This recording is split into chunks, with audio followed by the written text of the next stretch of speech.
안녕하세요. 대한민국을 위해선 정혜선, 안전보건을 위해선 정혜선, 정혜선TV의 정혜선입니다. 가족 또는 친구들과 여름휴가를 계획 세우셨죠? 휴가를 떠나기 전에 꼭 준비해야 할 것들이 있습니다. 바로 비상약이에요.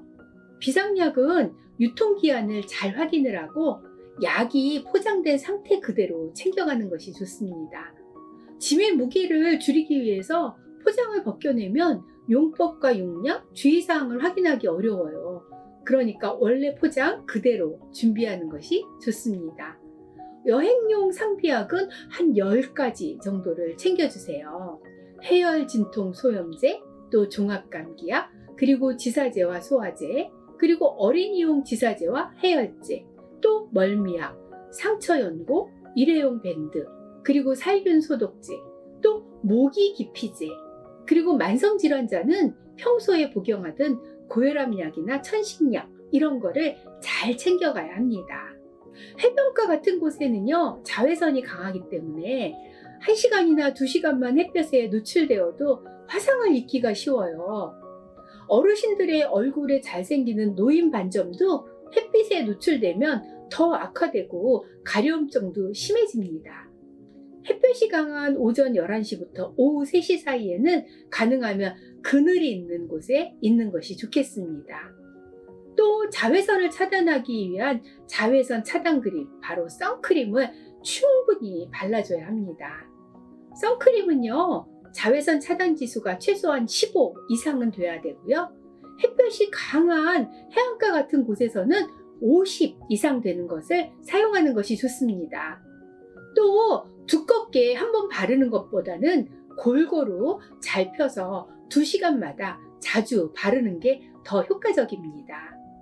이렇게 되면 햇빛 화상을 입는 경우가 있는데 그것을 예방할 수 있어요.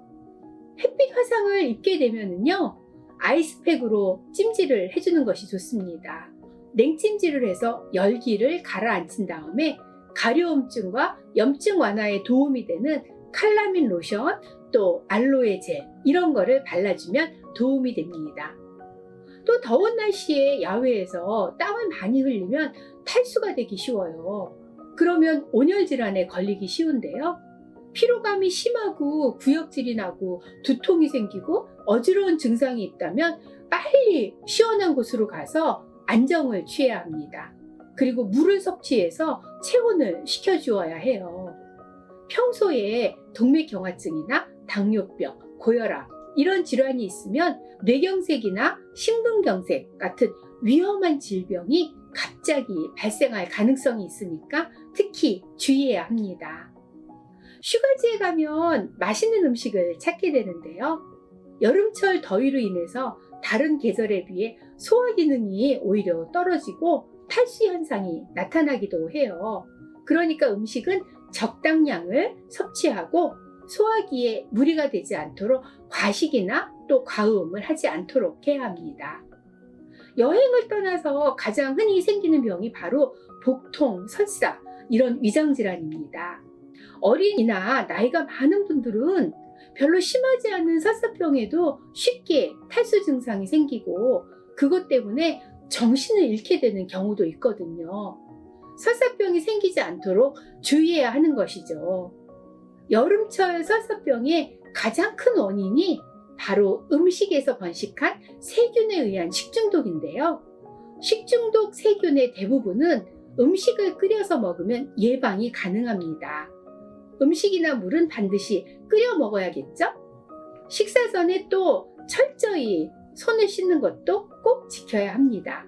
여행지에서 설사병이 생기면 음식 섭취를 우선 금해서 장을 좀 쉬게 해줘야 하고요. 또 우유나 유제품은 특히 피하는 것이 좋습니다. 따뜻한 보리차나 꿀물을 자주 마셔서 탈수를 예방해야 합니다.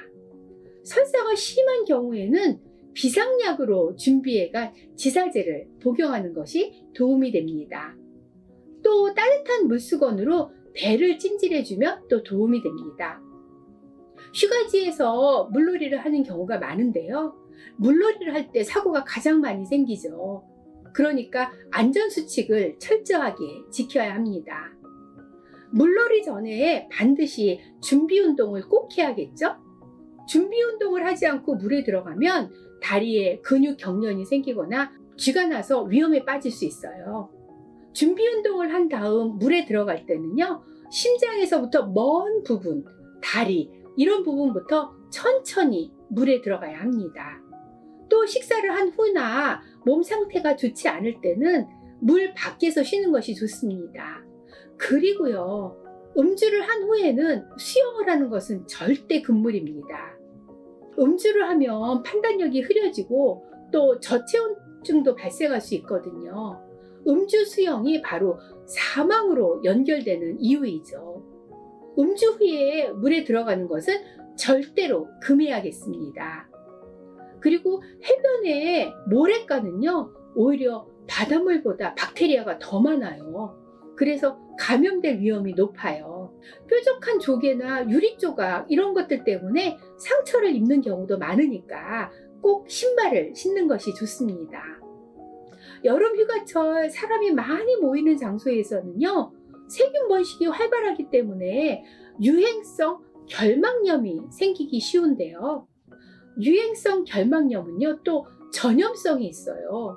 그래서 가족 중에 감염된 사람이 있다면 반드시 수건이라든지 이런 것들은 따로 사용해야 합니다. 결막염에 걸렸을 때는요, 가렵다고 막 눈을 비비면 안 돼요. 식염수로 눈을 깨끗이 헹구는 것이 좋습니다. 그리고 얼른 병원에 가서 치료를 받아야 합니다. 여행지를 가고 오는 길에 여러 가지 사고가 또 많이 생길 수가 있죠. 교통사고를 비롯해서 나무 뿌리에 걸려서 넘어진다든지 못이나 유리 조각에 다치고 찔리는 경우도 많이 생겨요. 그러다 보면 골절상을 입기도 합니다. 여름철 야외에서 다친 경우에는 세균의 침범이 많아져서 다른 때보다 더 잘 곱는 경우가 많아요. 야외 활동을 할 때는 꼭 신발을 챙겨 신고 또 긴 옷을 입어서 다치지 않도록 하는 것이 필요합니다. 만약에 다치게 되면 깨끗하게 흐르는 물에 상처를 여러 번 씻고 또 준비해 간 소독약으로 즉시 소독을 하는 것이 안전합니다. 여름철에는 어디 가든지 모기도 많고요, 또 벌레도 많아요. 이렇게 모기나 벌레에 물리지 않도록 약을 미리 바르거나 뿌리는 것이 도움이 됩니다. 야외에 있을 때는요, 헐렁하고 밝은 색의 긴팔옷을 입어야 모기나 벌레에 덜 물리게 됩니다. 또 오랜만에 해외여행을 가시는 분들이 많죠. 시차가 3시간 이상 나는 외국으로 여행을 다녀가게 되면은 시차 장애를 입게 되는데요. 이때 커피나 탄산음료를 많이 마시면 수면에 방해가 될 수 있으니까 물을 많이 마시고 과일이나 야채 등을 먹는 것이 좋습니다. 햇볕을 많이 쬐면 멜라토닌 분비를 촉진시켜서 시차 적응과 수면에 도움이 되니까 잠시 밖에 나가서 햇볕을 쬐는 것이 좋습니다. 그리고 오랜 시간 비행기를 타게 되면은 장시간 같은 자세로 앉아 있는 경우가 많아서 다리의 정맥에 혈액순환이 저하돼서 혈전이 생길 수도 있고요. 또 불편한 자세로 인해서 근육통이 생길 수도 있습니다. 이것을 예방하기 위해서는요, 1시간마다 스트레칭을 하면서 몸을 풀어주고 또 수분을 자주 섭취하면서 원활한 혈액순환을 도와주는 것이 필요합니다. 배낭여행을 많이 하는 젊은 사람들은요, A형 간염을 주의해야 합니다. 오염된 물이나 음식으로 A형 간염이 전염되는데요. A형 간염에 걸리면 전신 피로감, 또 구토, 발열 이런 증상이 나타납니다. 또 평소에 B형 간염 같이 만성 간질환이 있으면 급속도로 A형 간염이 악화될 수 있습니다. A형 간염은 미리 백신 접종을 하면 예방할 수 있으니까 여행을 하기 전에 접종을 하는 것이 좋습니다. 그리고 가능하면 음식은 익힌 것을 먹고 물도 끓인 물을 먹어야 합니다. 손 씻기도 자주 하는 것이 좋아요. 또 임신부는요, 여름휴가를 어떻게 하면 준비하면 좋을까요? 임신 초기에는 유산의 우려가 있고 입덧 등으로 인해서 체력이 저하되기 때문에 여행을 가기 어려운 경우가 많아요. 그리고 임신 후반기, 임신 28주 이후에는 임신성 고혈압이나 정맥 혈전, 조기 진통 이런 문제가 생길 수 있기 때문에 이때도 역시 장거리 여행은 삼가는 것이 좋습니다. 그러니까 임신 중기에 속하는 18주나 28주 이럴 때가 비교적 위험이 적은데요. 여름 휴가를 가려면 이 시기를 이용하는 것이 좋습니다. 하지만 이때도 임산부나 태아의 상태가 불안정하거나 습관성 유산의 과거력이 있는 경우에는 편안한 휴식을 취하는 것이 더 좋겠습니다. 휴가 기간 동안에 오히려 과로를 하는 사람들이 더 많아요. 빡빡한 여행 일정 때문에 몸이 더 피곤해질 수 있거든요. 가능하면 여행은 자신의 체력에 맞는 일정으로 다니는 것이 좋겠습니다. 평소와 다르게 불규칙한 일상을 보내는 경우에도 어떤 때는 더 피곤하게 되는데 이런 날이 지속이 되면 다시 회복하는 데 시간이 많이 걸립니다. 따라서 가급적이면은 휴가 중이라도 기상시간에 맞춰서 일어나는 것이 중요하고 7시간, 8시간의 숙면을 취하는 것이 생체 리듬을 회복하는 데 큰 도움이 됩니다. 이렇게 휴가철 건강관리에 대해서 말씀드렸습니다. 대한민국을 위해선 정혜선, 안전보건을 위해선 정혜선, 정혜선TV 꼭 구독해주세요. 좋아요, 알람도 부탁드립니다. 감사합니다.